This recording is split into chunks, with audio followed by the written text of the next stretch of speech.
may duros.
Okay, all done, yeah? And then the thing is, then have to drive, and then you have to buy like 1 liter coolant. You have some, okay.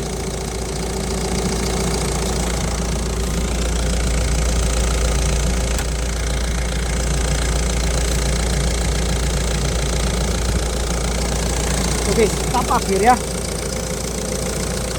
And then you have to drive like 5 minutes, 5-10 minutes, and then come back here. We will see the status of the coolant, okay? So I have to go out and drive now, yeah? Yeah. You have to go out and drive. No. It will go down. Just above the max. Okay. You drive and then come back here. 5-10 minutes.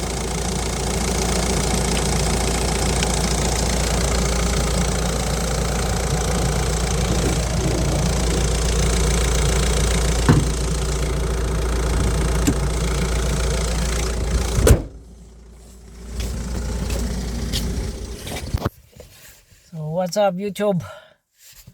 So natapos na rin natin yung yung Ford Focus. Ang issue kasi ng Ford Focus niya is yung kanyang oil cooler nag-leaking ito ng coolant, no? And I advise him to do not drive the car until the problem is being addressed. Otherwise, magkaroon ito ng excessive too much coolant leak, and then that will cause the problem of the head gasket blown. If there is no coolant, guys, and then you keep on driving, no coolant at all, no cooling system, then there is a possibility that the head gasket blown, and then that's actually a big mess or a big job, and it's expensive things. So to prevent, when you have a coolant leak, especially like major leak or any leaks like coolants, so you have to, like, don't use the car. Do not use the car, or do not drive the car if there is a coolant leak. Otherwise, there will be disaster. So pinadrive natin sa kanya yung Ford Focus ngayon. 5-10 minutes driving, and then he has to come back here, and then we'll double check the status, because we only reuse the old the old gasket on it, because the gasket that is on the new one is not the same, no? It's a different thing. So na-reuse lang natin yung gasket ng oil cooler, and then nilagyan na lang natin ng shellac, just to like reinforce to prevent from coolant leak. So we will see. And ito rin yung Ford Focus na kinabitan natin ng clutch kit, and then a flywheel, no? So bago ang flywheel nito, clutch kit, hydraulic release bearing, bago lahat. So yeah, so after 5 minutes na itong paabot na ang Ford Focus na itong gitaoran clutch, no? Yan na itong gitaoran o oil cooler. Anong tanawan ko sa itang boy. So what's up? Yeah, it's really nice. Happy, yeah? Yeah. Please open the bonnet now. We'll check the coolant, yeah? Yep.